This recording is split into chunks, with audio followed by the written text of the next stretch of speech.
All right, guys, welcome to another info session. Today we have Dr. Kevin Marino. He's the founder and CEO of Real Academy. How you doing today, sir? I'm doing well, Val. Thanks for having me on, and I'm excited to get into this conversation. Yeah, no, I really wanted to have you on because we've had it in a group different conversations about worker safety, right? And that is key. It's not just related to COVID, but worker safety. When we're going out to these homes, we have to make sure that we are safe as we're driving. Mentally, we have to make sure we're aware. I think that is a good conversation to have that was taking place. But I wanted to bring in an expert to kind of like teach us, right? Tell us Mm. what information out there that we could utilize to better ourselves. So, with that being said, tell us, Real Academy. What's the back story, man? Like, what? Tell me or tell us what's going on. What do you guys do, man? Oh, sure. Yeah. So our origin story, it really is focused on worker safety. And I'm so glad you are talking about that with the group. And so way back when I was a younger pup in the field, I came from the mental health world. I know, right? I don't look that old, you guys, but I grew up poor and ramen noodles and potted meat and liver and onions. Man, that stuff is great preservatives. So Yes, if you're they looking are. for that fountain of youth, man, that's the stuff. So anyway, Val, I got into behavioral health in very young 20s, right? Mhm. And grew up through that system and went to college. And I hold a bachelor's degree in human services in Bible. I hold a master's in forensic psychology, which is really where I got into my clinicals. I did all of my clinicals around forensic psychology. And so there, I really started to engage psychological safety because Right. I'm dealing with my area of expertise is working with psychopathy and sociopathy. And Mhm. so I spent many years working and interviewing and helping law enforcement criminally profile these types of people in our communities. And so when behavioral health really got rocky, I had the opportunity to move over to child protection. And at the same time, I had applied to go to the FBI and I aged out. Oh So, yeah, wah, wah. yeah. They do Right. have I an didn't age make gap. the, yeah. So I aged out of all the things to age out of, right? So I got into Right. child protective. I got into child welfare and really was just enthralled with what we're doing to protect children in our Right. communities. And so when I went in and I work in North Carolina, so I go to the pre-service that we have here, right? And it's that Mhm. 72-hour training. And Right. so I was all pumped up and I was ready to go and Right. super excited, had awesome trainers. And Definitely. yeah, and came back to the offices and I sat down with my director and I know he won't mind me blasting his name here, but it was Stony Blevins, who's the Oh, director of nice. Buncombe Yeah. County now. Yeah. Yeah, so Stony was my mentor, and I sat down and I was like, Stony, okay, so what's next? What's the next training I get to go to before I can get out here and start working with these families? And he said, brother, that's it. That's it. and I, and literally, like, I was like, Right. no, you're Right. kidding me, right? Because it just washed over me this kind of this odd.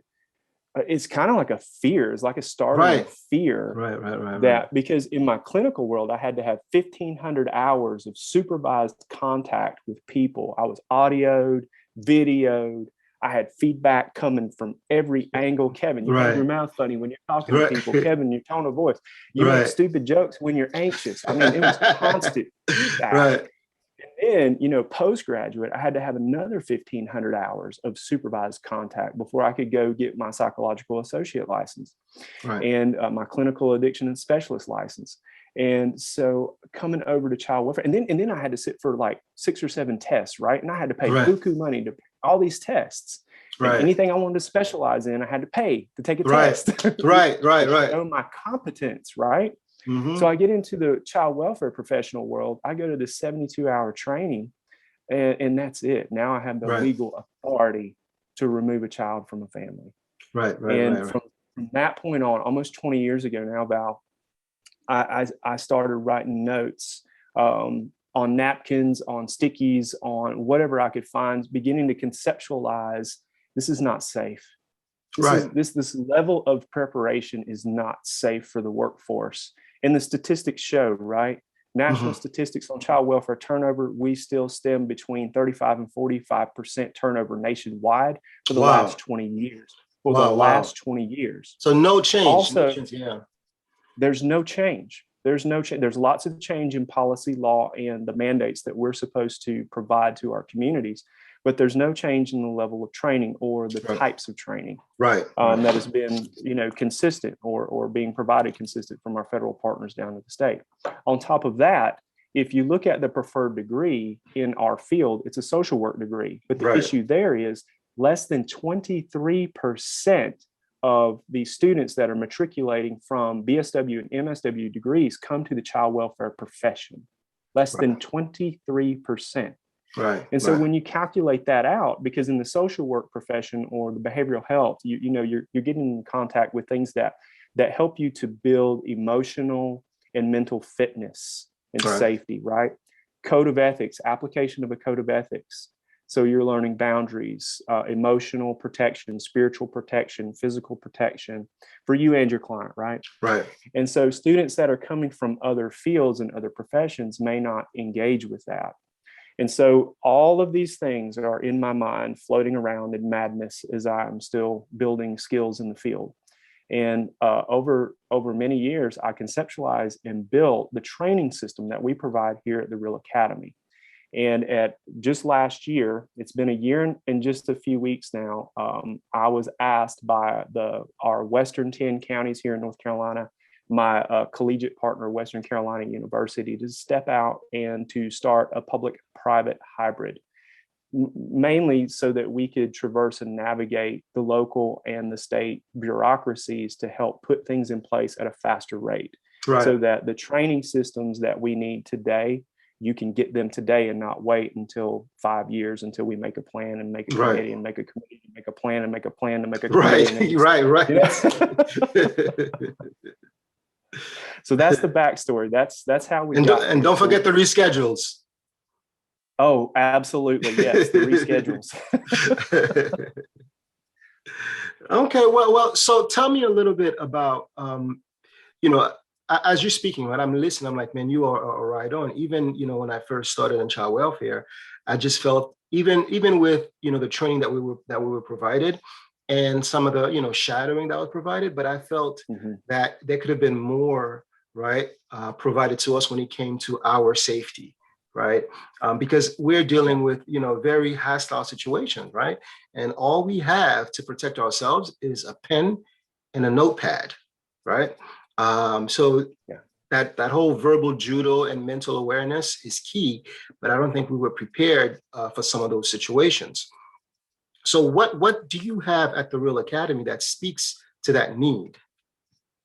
Oh, thanks, Val. So number one, it's from listening to professionals like yourself. That's how we build our training. We don't build our training on any other foundation other than the explicit expression of what our social worker professionals are telling us, what child welfare professionals are telling us. So here's what we do.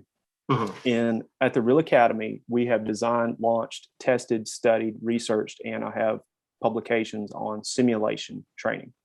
So the simulated world comes from many years of military practice, law enforcement practice, the medical field. This is the platinum standard of training system that they put in place. You don't want to go cutting someone open for the first time on a real body, right? Right. So that same type of system we wanted to build at Real Academy, because that promotes safety. It gives you a safe place to fail.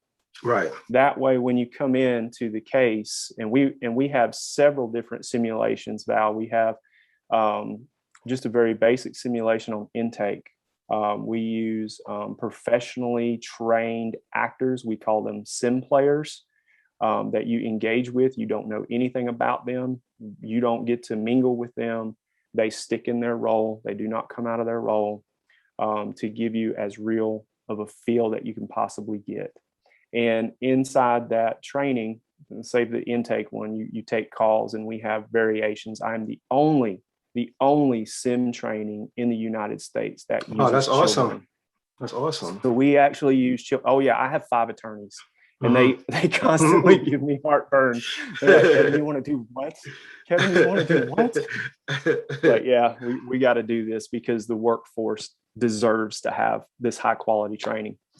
And so we do the intake training, but we also have various variation trainings to where we actually have sim houses that we build out. We can actually come to your agency and mock up simulated environments.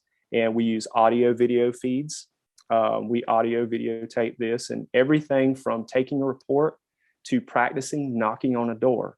Because Wow, that like is you awesome. said, you said something just amazing a while ago. When you're in that car ride on the way to this house, are you thinking about what type of neighborhood am I going up to? Am I going Right, out like in Western North Carolina? Are you going up in the holler somewhere where you don't have right, any cell phone service? There right, ain't but one house up in here, and you right, got to hike 2 miles in just to go find these kids, right? Are right, you thinking about these things? Are you thinking about when you approach a house, there's a giant log chain about yay big around, right, and it wraps right. around the house, trying to figure out what type of dog is attached to the back of that chain, Yeah. right? Well, shoot, even when you knock on the door, are you considering don't knock square, knock to the Right, side, away right, from the way the door opens, right, right, right. because you never know. I mean, unfortunately, Val, I don't want to bring the doom and gloom to our group, but my consultation that I've done statewide over this state and nationwide, social workers suffer severe harm to themselves physically, Right, emotionally. I've even consulted with states to where social workers have been killed in the line of right, duty. right, right, right. And so this is why this is important. It's why this training is so important. And what about, because a lot of times we work with these families, and sometimes we expect them to be aggressive because we're discussing their prized possession, right? Their children. Sure. Just if Right. someone came to my home and were talking or hinting any idea of removing my child from me or telling me I'm a bad parent, of course I'll be hostile, right? Yes. So what do you have when it comes to um, when I was getting my master's, it was called verbal judo, right? When it comes to Yes. de-escalating in a Mhm. conversation, so that Mhm. being aware of yourself, some of the words that you're saying, your approach to the process. What do you have when it comes to that type of us, like self-aware in a hostile situation? Absolutely. So I'll kind of pick up where I was talking about the simulation training. In the simulation training, we have variations of degrees. So our sim players are trained. I will give them cues because they wear a two-way radio a lot of Mm, times, and I will give a cue to, depending on how the social worker feels comfortable, as I'm observing them, as my training right, team is observing you in the simulator, then we say, okay, I want you to start to slowly escalate, raise your voice. Okay, now I want you to start cursing and start aggressively posturing. Because inside of that, I want to see how you react. I want to see your fight, flight, freeze reaction that is so that awesome, I can man. That is so that I can awesome. pause, right? Because in that moment, your brain goes into crisis, right? It Right, just right. it just pops out and goes into crisis, and you're thinking from that limbic system, and you're in crisis. And so to engage with you in a safe environment, to trigger that safely, to where I can slowly bring you down with feedback and say, okay, let's pause. We're going to pause the sim because I saw you freeze, I saw you back up, and let's talk through what you're feeling right now. Most Tell definitely. me, Yeah. tell me where you felt strong and where you felt vulnerable. Vulnerable. Yeah. There you go. So when they give me that, when the staff give me the feedback, the trainees give me the feedback about their vulnerabilities, then we talk about, okay, so tell me what instinctively, what would you do differently? Because there I'm building on your natural skill set, that natural self-preservation skill set. Because if I build on that natural self-preservation skill set, you're more likely, you are 9 out of 10 times more likely that body to kick that in. So I'm going to condition you through this simulation That training is, yeah, that so is that awesome. so that when you're in the field, you feel more relaxed and in control of that situation. And then we coach, right? Before we turn the sim back on, or we replay, because we call it recycling. We can recycle you through the sim as many times as needed until you hit that success, right? And so when we recycle you, we give you feedback about, okay, I want you to relax your body. I want you to completely withdraw your hands, keep them to the side. I want you to stand in a supportive stance. I want you to stop engaging in strong eye contact. This is a dominant figure in the home. You're going to give them respect. You're going to bring your tone way down, and you're just going to be constantly calm the whole way down. And you're going to ask them, what have I said or done that has helped you to get to this level? Okay. Because this is difficult. So we use a lot of those techniques in real time in the training. That is, as you're speaking and I'm listening, like I wish I had this training, because when I was a supervisor, there were times when workers would call me, right? Because they're in a hostile situation. Yeah. They had to run into their car. And like, I would try my best to coach them right through the process. Yeah. But all I was able to tell them was, did you call law enforcement? That's all I had available for them, right? And it's sad, right? It's sad. And if we as a field we're at a position where some of these skill set that you're training us on were done prior to us going out to those homes, learning some of those nonverbals, like you said, if it's a dominant figure in the home, watch your not, try your best to be safely submissive to show respect so you don't continue to escalate the situation. And as you're speaking, I'm thinking to myself, like, I did a horrible job as a supervisor. Like, as I was giving those guidance, I'm like, I wish I was able to prepare this person so that we didn't get to this place, right? excuse me, of needing to call law enforcement, because we all know as our main goal is to build rapport, right? And most of the time when you have law enforcement involved in the process, it doesn't really show that. It could make your intent a little bit blurry for the family, right? Why do you have to bring the police, right? Why is the police need to be here, right? Sometimes, even though you bring in for your own safety, you bring in the officer, but that could impact your rapport building with the family. So that's awesome that you are, providing those type of training and services prior to us going out to the home. Like you said, you don't want to learn how to do surgery on a real body. And that's something that we all are doing. We conducting surgeries on a real body. A lot of times, some of those trainings that we need. Don't get me wrong. Some of the trainings that we provided are well, but I think, in this year and what data is showing us, we could do a little bit better in preparing ourselves, for engagement when it comes to worker safety. So what are some of the agencies you've worked with, or I know you're in North Carolina? Have you ventured off to different state, or who have you worked with? So in North Carolina, we work with several counties. We've worked with 10 Western counties, and we've traveled around. So far west, like way out in Cherokee, Swain, those areas. We do simulation at Western Carolina University's campus, and so we're actually training BSW, MSW students there. My main office is here in Henderson County, and just right down the road here. And I've got a simulation house here that we use. We've traveled, we've been in Cleveland County, we've been in Person County. Wow, that is awesome. That is awesome. County, so we've, in just a year, Val, we've gotten a lot of mileage with our partners. And beyond that, I'm actually a part of a consortium. There are other states that are doing simulation training in child welfare in their states. And so we have a consultative group that we work with. There are things that I do that nobody else does, and there are things that other people do that are fantastic that we're not doing yet. Right. So we stay connected with research, what's happening, what's relevant. And as a matter of fact, we've actually expanded some of our conversations just recently down to Florida and Georgia and Nova Scotia as of this week. Wow, that is awesome. Yeah, that is awesome. So we have students and partners now all over the place. Yeah. So what I mean, I'm that is awesome what you're doing, because I think that is something that is long overdue, right? When it comes to, because we all speak about knowing how to build rapport, how to engage, but we also know that it's only right that the families that we work with are hostile. We should expect that, because once again, that's their prized possession. But I don't think that when it comes to training us on how to engage in a hostile situation, to de-escalate a conversation, I think we could definitely use some more training in that piece when it comes to child welfare. Right. And I So appreciate what you're saying because it's more the art of engagement, right? most definitely, And yeah. so not only do we teach and train with simulation, the other area, which is practice driven, is practice engagement driven. The other thing that we do is decision making. We have Yeah. created decision making tools that are very simple.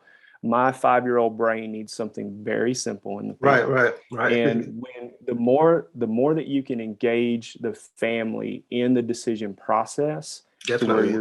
you're objective, you're Right, dealing with your biases, and right, you're dealing with subjective areas in a clear and rational way, this automatically de-escalates the family. The more that you include them in the tools that we use, the state forms, whatever you're doing, right. that helps them to understand. Because really, the frustration is not just the intrusion, but it's the mystery of what we do. Definitely. Yeah, yeah, So yeah, we need to infiltrate that mystery and make it very clear.